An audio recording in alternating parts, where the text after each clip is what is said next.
idols growing up were mainly fictional, really. Sometimes when I speak to men, they can kind of identify with this. My brother and I would go between our parents, just doing that two-family thing, and that's quite difficult.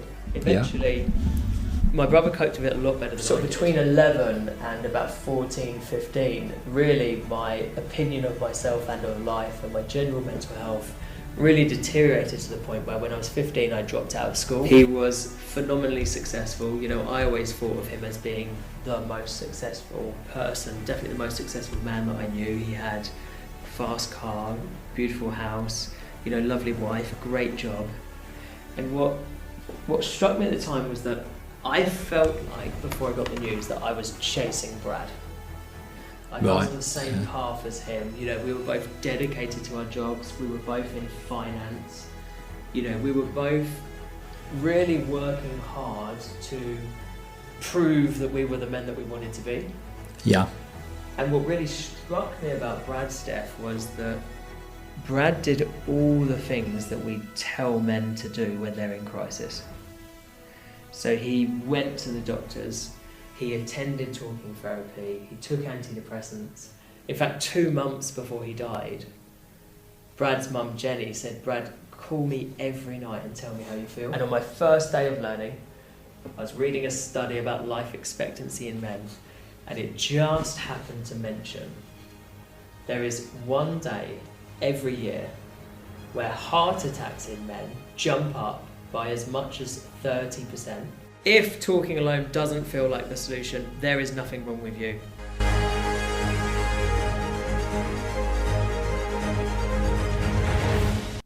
Hi, my name's Andrew Payne and welcome to Men On Show. And today I'm delighted to welcome Ryan Parke to the show. In 2019, the most successful man that Ryan knew tragically took his own life, leaving behind a devastated family, 2 children and a distraught mother. His death was the catalyst for Ryan to pour his energy into learning and researching the science behind men's mental and physical health. And Ryan now is a TEDx International award-winning public speaker, working with charities and companies wanting to improve the mental health of their male workforce. So Ryan, I'm delighted to have you on the show. Welcome to Men On Show. Thank you so much, Andrew. I'm delighted to be here, and given the other guests that I've seen you've had, I'm really honoured to be on here as well, to be in sort of the same group as them. Cool. No. Well, look, I'm really looking forward to hearing what you've got to say. Just so much interesting research work with so many important conclusions for us to draw when thinking about men's mental health. But first, tell me about your life growing up, Ryan. Who inspired you? What was your family life like? That's a lovely question. So I live in St Albans now, Andrew, which is a city just north of London. And I actually grew up about 2 miles away from where I live now. Although I've travelled far from where I grew up at points in my life, I've always found my way to come back here. And I had a really happy childhood. My family life was, I lived with my brother, my mum, my dad and my granddad. So it's like a real intergenerational home with influences from English and Irish culture. And we had loads of animals. We didn't have much money, but we had loads of pets and a big garden. And I had a brilliant childhood, spent lots of time outside. I learned lots about life from being with the animals that we had. We had horses and sheep and chickens and dogs and rabbits. Yeah, it was really lovely. And you learn some good lessons from them, because actually, no parents ever have to teach you about things like death or about sex or anything like that, because you've seen your animals doing it all the time. You can't stop them having sex, and you definitely can't stop them dying. So yeah, it gives some nice lessons for kids, I think. And growing up, and it sometimes sounds ridiculous to say now that I'm an adult man, but actually my idols growing up were mainly fictional, really. And I sometimes when I speak to men, they can kind of identify with this, but I kind of really idolised lots of the guys that we see in popular culture, and this could be any diverse as Spider-Man, Action Man growing up, and then eventually you kind of get to a stage where you start watching movies and you want to be like the guys who are doing heroic things in those movies. And when I was about 11, there was a big change in my life because my parents split up. And I think 11's quite a tricky age to be when your parents split up, because you're not old enough to understand. You've never had a relationship yourself. You've never had a girlfriend. You're probably at the stage where you might actually not see girls in that way yet.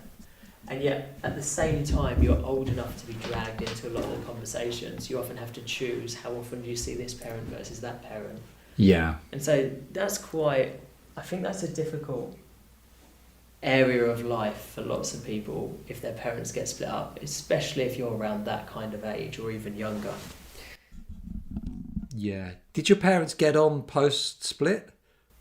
No, not at all. No, in fact, there's been years and years where they haven't really had any contact whatsoever. It was quite a sudden split in that way.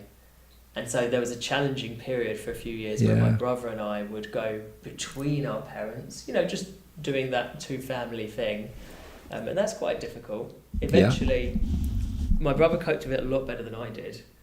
And I got to the stage sort of between 11 and about 14, 15, really my opinion of myself and of life and my general mental health really deteriorated to the point where when I was 15 I dropped out of school, and I didn't really go back at that point. So I'd kind of gone from being this happy child, this happy boy who liked playing in the garden and liked being with the animals, to suddenly getting to a point where by the time I was 15 I was very, very, we'd say now, very anxious. At the time, I just felt that I was generally scared of lots of things in life.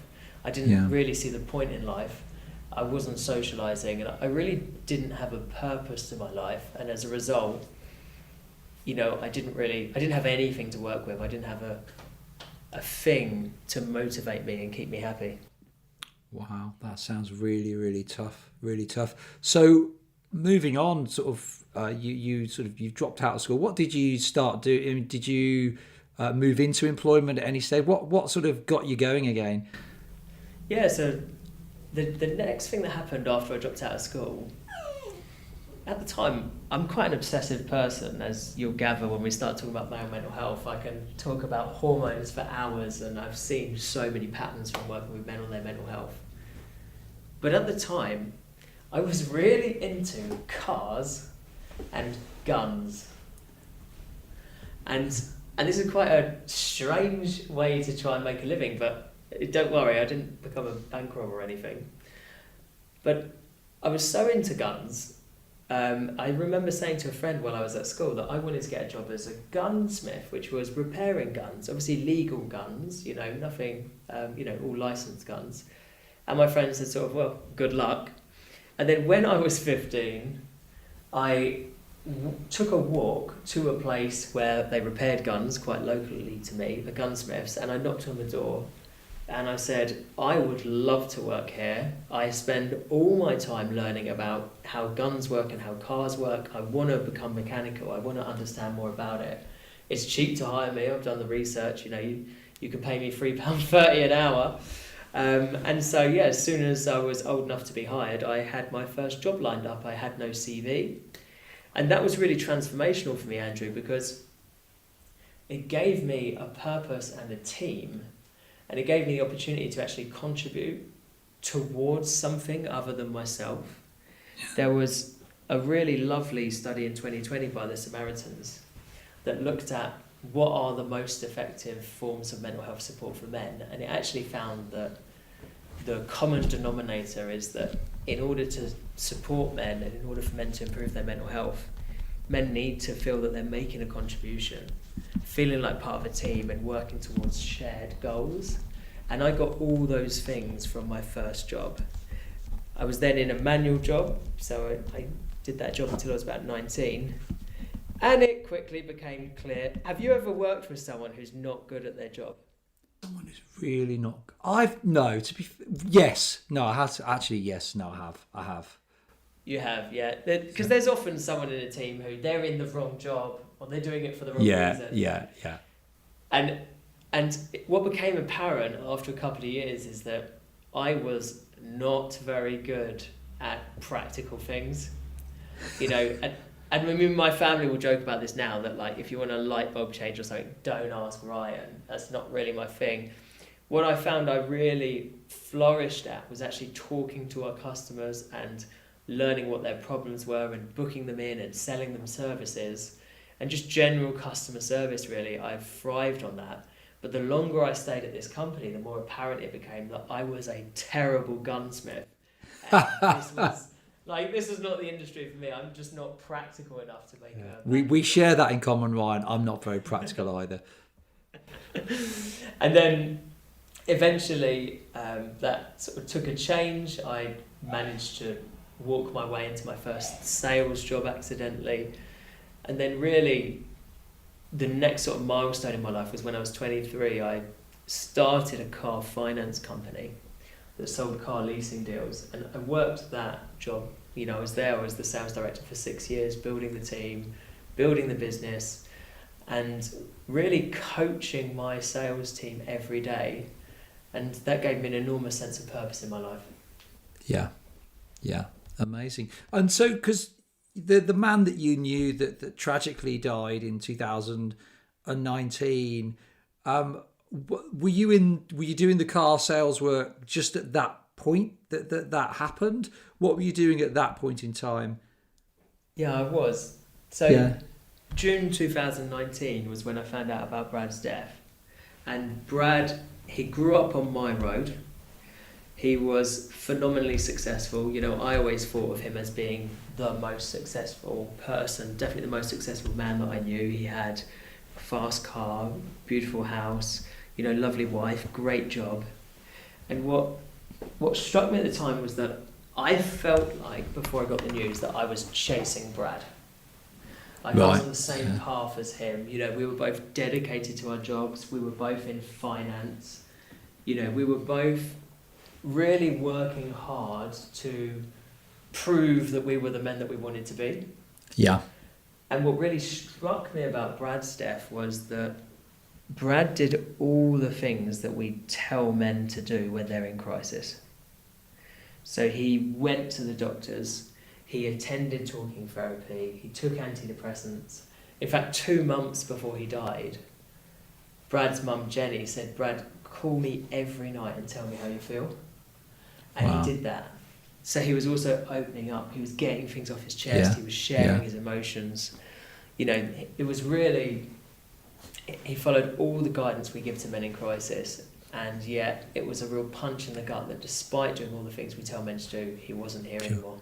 And he's not alone. I was looking at some research from the University of Manchester. Something like 2/3 of men that died by suicide sought help in the 3 months before their death. It appears that men do know that they need to seek help, but something's still not working. Yeah, I'd completely agree with that. It's not that men aren't reaching out for help, it's that reaching out for help is not reducing the rates of suicide in the way that we would expect it to. Yeah. So, which leads me then really beautifully to the next question. What would make a difference, given your research that you've been doing over the last 4 years? Well, I think one thing that's nice to look at is what really got me into this, and then we can look at let's look at some science that I find really, really relevant, and then let's turn it into some useful strategies. So Perfect. After I heard about Brad's death, his mum Jenny said to me, "Ryan, you should learn about this. You know Andrew, I know your listeners know, every 5 hours, 4 people die from suicide in the UK and Ireland. 3 of them are men. In fact, 1/3 of all suicides is a man aged 45 to 49. And I decided when I heard about Brad that I took what Jenny said really seriously, and I was going to set aside a day every week to learn what I could about male mental health.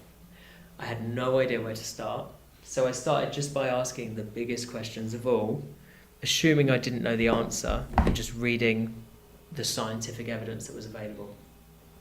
And on my first day of learning, I was reading a study about life expectancy in men, and it just happened to mention there is one day every year where heart attacks in men jump up by as much as 30%, And on the same day of the year, heart attacks in women go down significantly, maybe by 30%, maybe even more. So we've got this one day of the year where actually your biological sex makes a massive difference to how likely you are to have a heart attack, much more than normal. And I know you've got a rough idea as to which day it is, haven't you, Andrew? Well, if you'd have said, what's the day of the year when everybody's likelihood of having a heart attack increases, I would say the most obvious day would be the day where we lose an hour of sleep due to the clocks going, is it back or forward, whichever way around it is. But the way you've broken it down into gender there, that's what would throw me to say, well, actually, is that correct? Is there another day that I'm missing here? Yeah, no, that's exactly right. So you've got the day right. It's the Monday after the clocks jump forward an hour. So it's going into daylight savings time. And in the UK, that happens in March. Right. So that 1 hour's sleep missed. Because we know when the clocks change, when we lose an hour because the clock's changing. In theory, we should go to bed an hour early. But does anyone do that? No. Not a chance. Exactly, I never did. So we got this really nice test of what happens when people miss an hour's sleep. And actually the following Monday, heart attacks jump up in men and go down significantly in women. And when I learned that, I had to know why. And it turns out that missing just 1 hour's sleep lowers a man's testosterone for days. And in a man's body, as testosterone goes down, his chances of having a heart attack jump up. Which is quite extraordinary when you think about it, because I think often in society, when we look at testosterone, two blokes having a scrap in a pub, there's too much testosterone floating about in this pub, too much gambling on Wall Street, gambling with our finances, causing banking crisis. Yes, all that testosterone. So I guess there's this kind of common belief that testosterone is bad. If we could all just have a little bit less testosterone, society would function much better. But I suppose you're saying something different to that. Yeah, absolutely. And I think it's lovely you brought that up, because that was my impression of testosterone before I'd learned about this. I always thought, well, hold on a minute. I've heard that testosterone causes fights and all the problems that it causes to society. And now I'm reading that low testosterone causes heart attacks. So I decided the next week I wanted to learn about testosterone and find out why does a hormone that causes fights in pubs also protect men's hearts. So the following week comes, my first question is, why is testosterone so bad? And it turns out it isn't. The myths around testosterone being associated with aggression are decades old, have been proven to be wrong, just unfortunately the PR hasn't caught up with the truth. So knowing that testosterone isn't bad, my next question is, why does it protect a man's heart? And it turns out that not only does testosterone protect a man's heart, but it protects his mental health.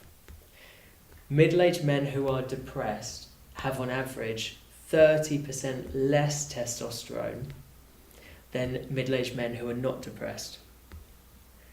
And I thought that's very interesting, because that's the age group most associated with suicide in the UK. Yeah. So I knew at the time that the biggest killer of men from the age of 18 to 45 in 2019 was suicide.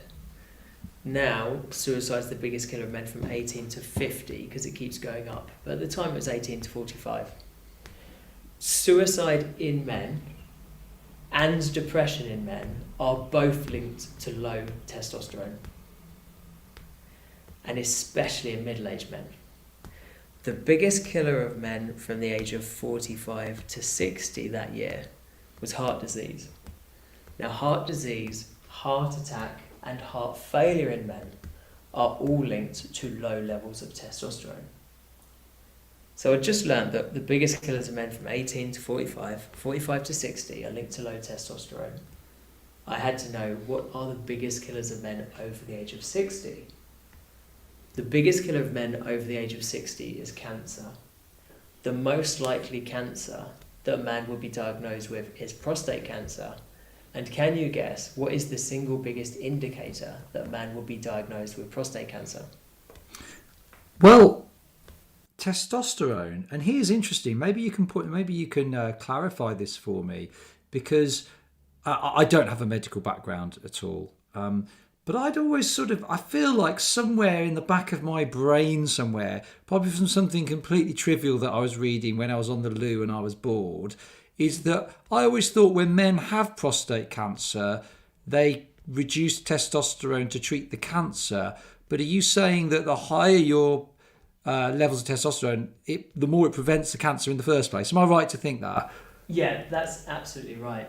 But it's also right what you've heard about testosterone once you have prostate cancer. So something that I didn't know, of course I don't have a medical background either. This is just sort of my area now of expertise. But so something I didn't know at the time is when it comes to cancer, there's a difference between what causes the cancer and what fuels the cancer once you have it. Right. And when it comes to prostate cancer, testosterone fuels prostate cancer, but it does not cause it. In fact, until you get prostate cancer, a healthy level of testosterone prevents it. Testosterone is actually measured in lots of different ways, but there's a specific figure. It's actually 12.1 nanomoles per litre, but we don't really need that. Just think of it as a specific figure of relatively low levels of testosterone. The longer a man keeps his testosterone levels above that level in life, the less chance of him ever getting prostate cancer. Wow. And once your level of testosterone drops beneath that threshold, then your chances of getting prostate cancer go up by 2.5 times. Wow. In fact, there's a couple of studies that have said that, rather than screening for other things like PSA, a really useful way to detect prostate cancer is just to more regularly check men's testosterone levels, and then those who have low levels, screen them for prostate cancer. So, of course, anybody listening to this who's a man will be thinking, right, that's it. I'm going to go and get my testosterone levels checked. Is it an easy thing? Do GPs check it if you ask them? Can you buy it from Boots? How does a man check his testosterone levels? Yeah, cool. So really, really good question. So I'm going to say two things about this. Firstly, I'm going to say, yes, it is quite easy, just not necessarily from your GP. I personally, after looking at all the different options that are available, I buy a test about every 3 months and then I do it. But I don't have a real reason to do that other than I'm just curious and I experiment with different things in my lifestyle to see how it affects it. So it's relatively easy. I normally pay around £30 to £40 to do a finger prick test and then send it off. And there's a couple of different elements that you want to look for in that test. But at the risk of I don't want it to get too complicated, the quick answer is, yeah, you can get it checked. It doesn't cost too much money. But I would add a caveat to that, which is that testosterone is quite easy to check, but it's also very easy to influence. So rather than, if I suspected I had a low level of testosterone, rather than dedicating time to checking it at this stage, I would first dedicate time to putting things in my lifestyle that are proven to increase testosterone, because you'll probably get a very quick benefit from it. Shall we talk about what those things are, Andrew? Yeah, so to hazard a guess, I'm going to guess right now that in order to increase testosterone, you're not going to advise us to eat more cake, drink more alcohol, get less sleep, party hard, put on several pounds of weight, and eat more ultra-processed food. I'm presuming that's not going to be the advice I'm going to hear. You absolutely nailed it. You absolutely nailed it. There's one thing that we didn't mention there really, but generally, and the way I'd phrase it is, your key ingredients for a healthy level of testosterone, number one is sleep. Yeah.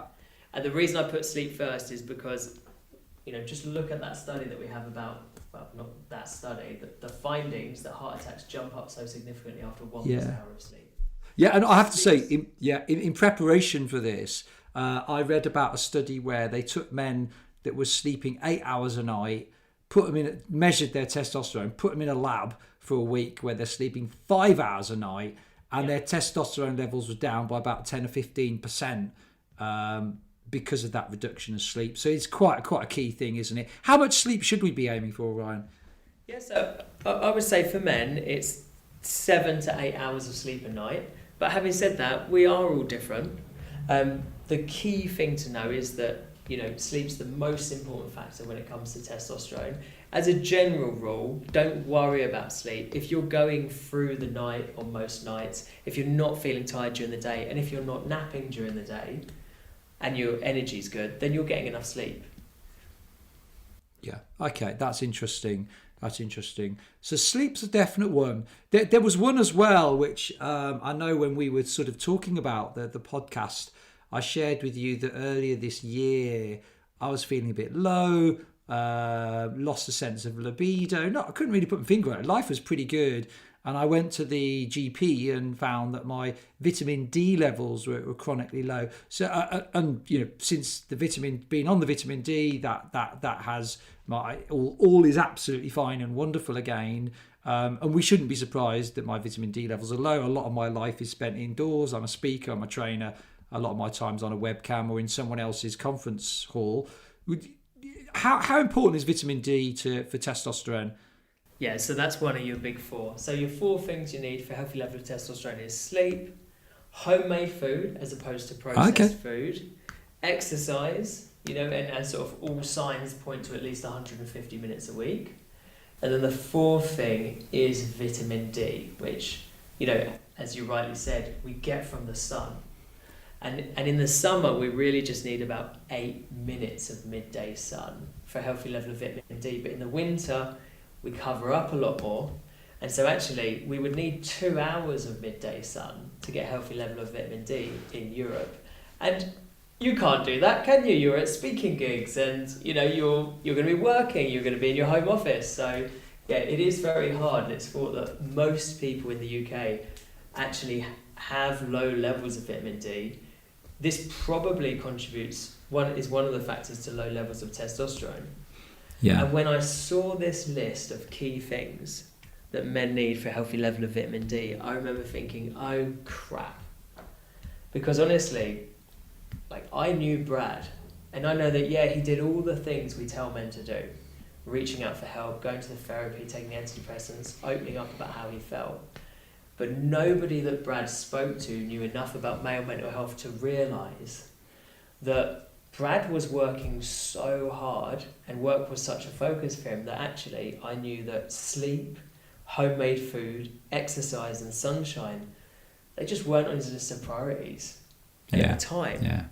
They weren't on mine, and trying to be a man is, I think, something that kills a lot of men. Yeah, well, I mean, what a statement that is. Trying to be a man is something that sort of kills, so many men. And you see, your work on testosterone has sort of sparked a lot of my own sort of thinking around my lifestyle. And I presume what you're saying is, and your work around this is based on, is yes, as men, we do need to talk more. For some men, talking groups will be, we know Andy's Man Club, Andy's Man Gang, these are very successful groups.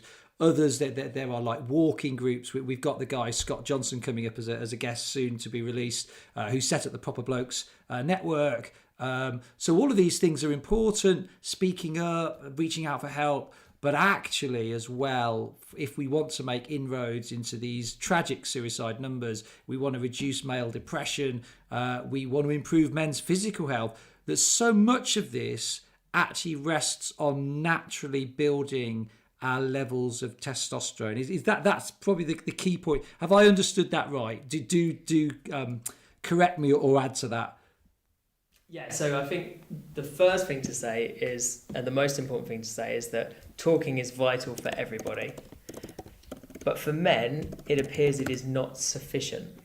There are specific things that men need to do for their mental health. Now, it's absolutely brilliant that there is such a clear message that men need to talk. The facts surrounding the matter are that, according to the BACP, British Association for Counselling and Psychotherapy, 79% of men agree it's now more acceptable to talk than it was just 5 years ago. That is a good thing. Yeah. And that's down to the fact that, these brilliant organisations and brilliant people are standing up and being examples for other men. So that's really good. 68% of men agree there is now less stigma surrounding mental health than there was just 5 years ago. That's another step in the right direction. And in fact, according to one data point, it looks like men in 2022 were now 50% more likely to go to talking therapy than they were back in 2010. So men are making an enormous change, but the key thing, and the thing that I'm keeping my eye on, is that in the same time that men agree that yes, it's more acceptable to talk, there's less stigma. And in the same time, between 2010 and 2022, when men have become 50% more likely to attend talking therapy, men in the UK have also become 11% more likely to die from suicide. Yeah. And there are a couple of reasons why, there's a couple of interconnected reasons why, yes, talking is vital, but it is not sufficient. And it's also not the single most effective way to reduce suicide in men, according to the evidence. Okay, cool. So do elaborate. Do elaborate. We've got time. I want to hear this. So one of the factors to know is that I was talking just then about what's happened between 2010 and 2022. Right at the beginning of that curve, the Samaritans, in a report called Men, Suicide and Society, actually said that one of the reasons why, one of the things that they found is that the age group of men most likely to reach out for help are also the age group of men most likely to die from suicide. Wow. So it's not evident that the men that are dying the most aren't reaching out for help. It's actually almost the opposite way around. Now, don't get me wrong, of course, I've already said that talking is so vital for everyone, but what we need to do is we need to go a layer deeper and look at what are the driving factors behind this so that we can help everyone with their mental health. So the Samaritans in that report said that one of the reasons for this is that at the moment, generic talking therapy doesn't address the key factors associated with thoughts about suicide in men. And that's because the things that lead men to have thoughts about suicide are different to the factors that lead women to have thoughts about suicide. And there's another big factor in this as well, which was, we spoke about testosterone. I don't want anyone to think that I believe testosterone is the answer to the challenges surrounding male mental health, but they are one part of it. And that story that I shared earlier was my first 2 days of learning. I'm now 5 years along in this journey, right? So it's very different. So there's another hormone though which we need to talk about, which is oxytocin. And oxytocin is a hormone that is released when we touch and cuddle, and in fact it's released when we have sex. It's also released when we talk to people about how we feel. And if you're female, oxytocin lowers your stress. This means that touching, cuddling, talking about how you feel on its own lowers your stress. And this is really easy to demonstrate. So there was a really nice study that I liked. It actually tested. It put couples through stressful situations, and it measured their stress before and after the stressful situation was hands in cold water answering difficult questions. And if the women if they were embraced by their partner before the stressor, not only were their stress levels much, much lower, but all the stress had gone within 25 minutes. So oxytocin is really powerful for women in reducing their stress. So it's lots of women's lived experience that when I talk about how I feel so much better. My partner doesn't talk about how he feels, therefore that's the problem. And actually, what's been found is oxytocin does not lower stress for men. This means if you're male, touching, cuddling, talking about how you feel, yes, it's very useful and very important, but on its own, it doesn't lower your stress. In fact, that test that found that the cuddle ahead of the stressful event was really beneficial to women, actually found that men who had embraced their partner beforehand had higher levels of stress than the men who didn't. Plus, stress hormones in men are much more reactive, especially certain ones like noradrenaline. So oxytocin actually, yes, it unites us in that it's all to do with bonding with your partner and with your friends, but also oxytocin kind of defies the sexes. And it leads to this really big misconception, which is because of oxytocin, it's many women's lived experience that talking makes them feel so much better that women often think men just need to talk. And because of oxytocin, it's men's lived experience that actually talking on its own is not the solution. And so it leads men to believe that women don't need to talk, and this can actually cause problems in our relationships. So understanding oxytocin, I believe, is part of that bigger question as to how come men find it more acceptable to talk with less stigma and are reaching out for help at a much higher rate and are dying at a higher rate. That's an important question to ask, and I believe that oxytocin is part of that we're taking what's proven to work for women and we're applying it to men. Yeah.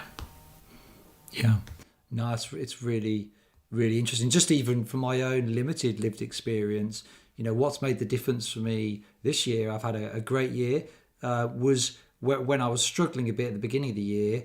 I was prepared to go to counselling. I wasn't quite sure what I would talk about because I'm all okay. But when I went to the GP, really easy issue to address, low vitamin D. Well, in the doctor's words, chronically low levels of vitamin D. For how long I've had that, I don't know. A bit worrying from what you're saying. But that's now resolved. I didn't need to go to counselling. I needed to go to the GP. And I suppose that's probably the message, isn't it? That as well as talking, and men do appear to be talking, reaching out, actually practically there needs to be a wider discussion, I suppose, on testosterone. I mean, we didn't talk about that at school, do we really?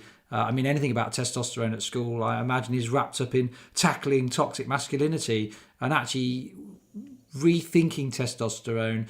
All of us doing our own research on it, thinking through practically how we increase our levels of testosterone naturally, that would appear that could make quite a big difference to sort of men's mental health. Agree with that. Yeah, and none of what we're talking about is an alternative to talking therapy or for reaching out and telling people how you feel. But at the same time, neither talking therapy nor telling people how you feel is an alternative to looking after yourself and understanding how your body works. Yeah, no, 100%.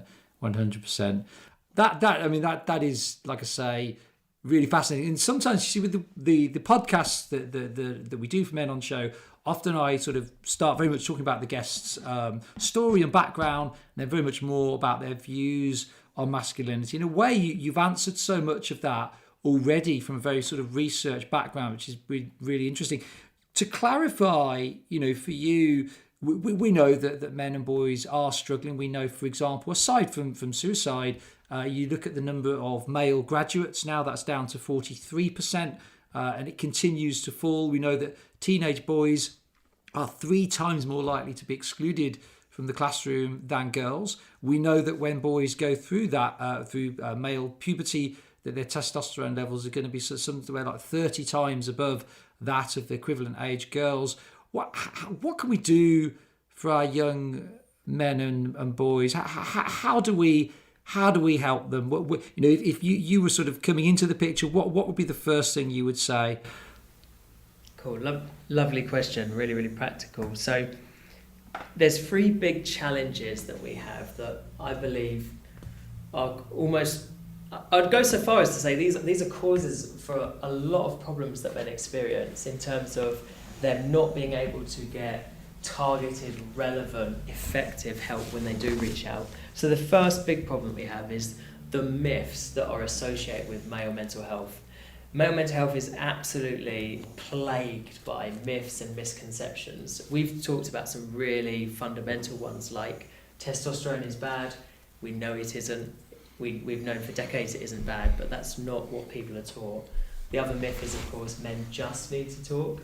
Of course, talking is vital for everyone, but it's not the most important thing for men to do for their mental health.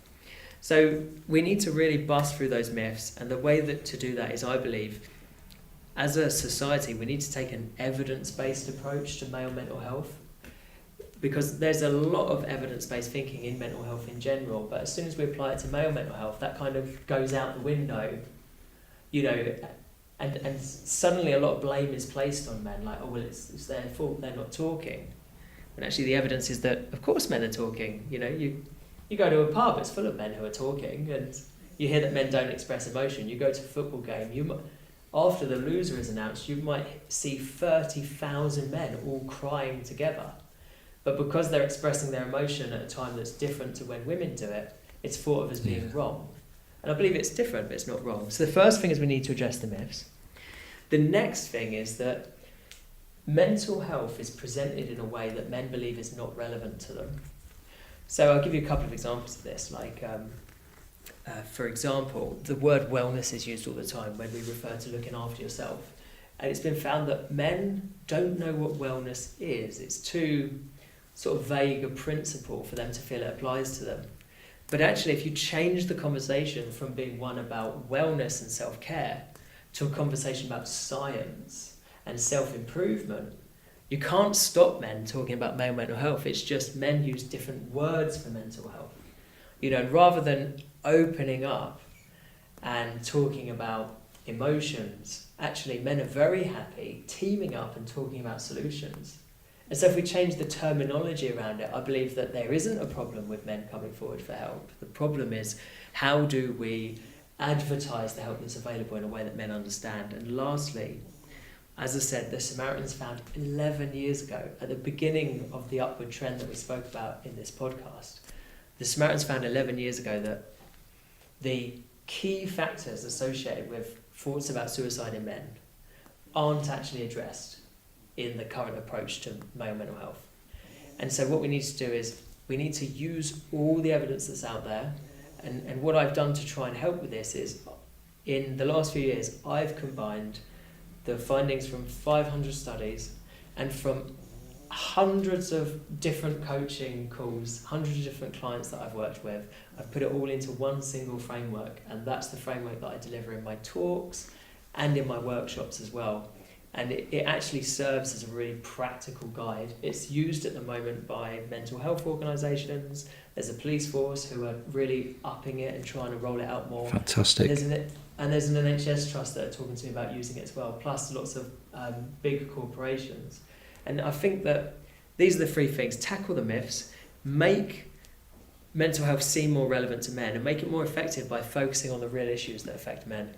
How do people find you, Ryan? You're doing some incredible work, and it's so pleased to hear that you're getting sort of the take up on that work from sort of large organisations buying into it. It's so important. It's inspired me. I know of other men in this field that it's inspiring, and we've got a lot of work to do, haven't we? There's a lot of men to help. How can people find you? What's the best way to get in touch with you and find out more about what you do, what you can offer? Yeah, thanks, Andrew. So yeah, this is literally what I do. This is my job. So my job is to share the science of male mental health, and I do that through talks, through workshops, and my 90-day coaching program. And I do that so that we don't have to lose as many of the men that we care about to suicide. And if any of the things that we've spoken about, that Andrew and I have spoken about today, have resonated with you and you want to reach out, head to themenscoach.co.uk. Fill in the contact form on there. I'll call you back within one working day, and we can talk about maybe me coming into your work and giving a talk. We can talk about working together, or if there's a man in your life that you're worried about and you think this conversation would benefit him, then yeah, you can reach out through that website. And of course, there's lots of brilliant organisations out there that can help as well. You're not alone. Fantastic. And just as a final message of encouragement, if you had, a massive group of young men in front of you and you had literally 2 sentences to encourage them, what are you going to say to them? Okay, I would just drop this little bit of information that I found so useful, which is, if talking alone doesn't feel like the solution, there is nothing wrong with you. And lastly, I'd say that what we've found is that in general, Female mental health is all about emotions. It's about expressing yourself and feeling valid. But male mental health is about capability. It's about knowing where you want to be in life and then feeling progress towards being that man. So make changes in your life to become the man that you want to be. Oh, fun. I mean, what a message to end the podcast with. That's absolutely brilliant. Ryan, it's been an absolute pleasure talking to you. I mean, I could literally talk to you all day about this stuff. Really interesting. Thank you so much for sharing your insight with us. Thank you, Andrew. Thank you for having me on.